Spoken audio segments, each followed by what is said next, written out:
What is that? She accidentally poured bitters into my vodka soda. Can I have a sip? Well, you can, but Bitters. I love bitters. You not a fan? I like this. It's very nice. Okay.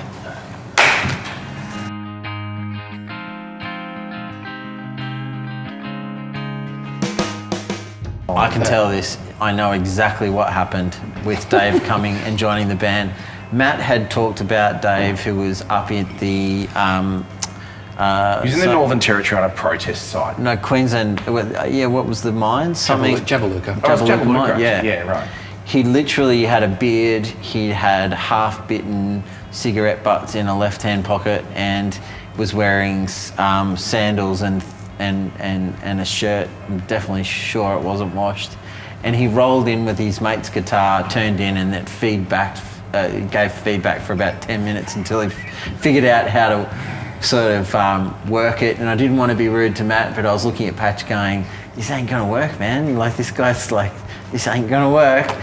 And then somehow we started playing a song, started playing the intro of Siamese, which became, at the time was a song was demoed as Rock Anthem. It was like, oh, that's a big song, but Rock Anthem. But it ended up being Siamese, and he did the opening riff of that. And I distinctly remember everyone in the room just going, well, I distinctly remember you switching from who the hell is this guy to being suddenly like, I remember you actually having that light bulb go off in your head and the excitement in your eyes when you realised it's about to work, this is going to work. Yeah. And he was magical. It was like, fuck.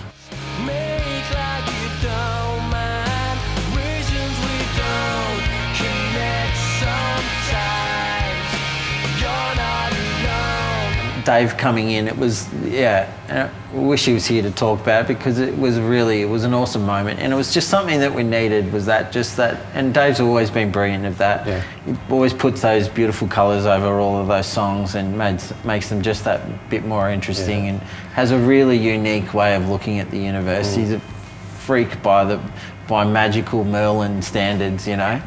And we're really blessed to have him in the band and to do all those types of things. Yeah. Unfortunately, he wasn't available. Look, I don't love the lyrics of Chairman the Board, to be honest. I was actually cringing about it the other day.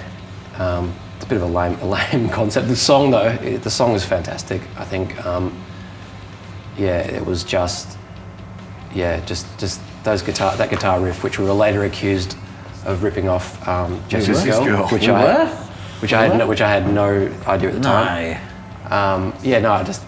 That riff was just, for me that was probably that track, and that riff was probably that moment that defined the direction of Motorrace. It was like, I agree. That's it right there, encapsulated. That riff is where we're going with this first album.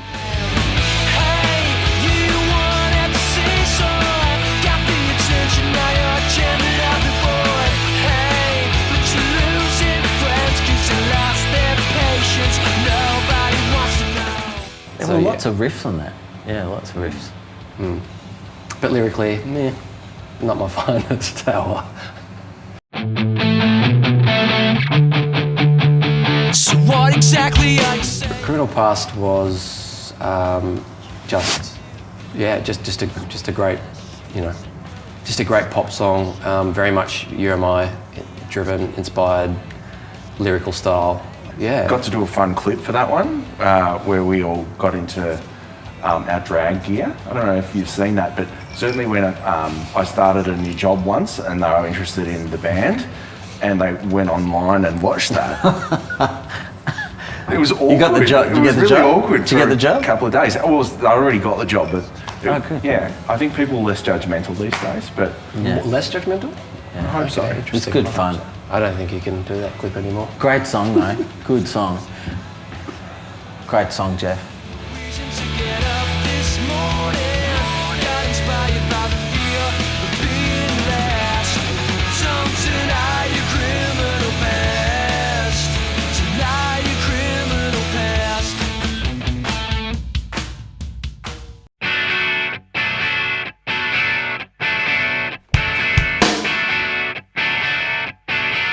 I mean, I think, you know, Five Star Laundry sounds, it's got an energy there that I don't think we ever quite captured on the other records. That pure excitement that I spoke about earlier, about turning up to the studio, just excited to be there. I think that's captured well. You know, I think that the fans do. I think that our fans do as well. I think that's why it's probably regarded as our best. You know, I think there's other musical moments on other albums that are as good, you know, if not better in some cases. But I think that it just captured a moment in time that is still, yeah, it's still what makes Motorway special, I think. 5 Star for me was a beautiful postcard in time. Truly, like a young boy becoming almost a man, you know. But you know, and just like it was just so. Sorry. There's just so much energy around it. It was just like. It's very hard, as I was saying. There's like so many parts to make all that magic happen. You know, from songs, from where they started, the places where you did them, the shows, and literally the reaction from fans to, because they're the songs that you sing when you go and do a gig now, and if they're almost louder than us in some ways. So you could have a great record, but really, them singing those songs back and getting little messages from time to time are like, that song changed it, you know, that's pretty powerful stuff, and I love that about it. So just nothing better. It puts my heart to sleep. Better to be someone you know. 5 Star for me was almost like my passport to living my childhood dream. When that, you know, came out and we got to tour for the next couple of years.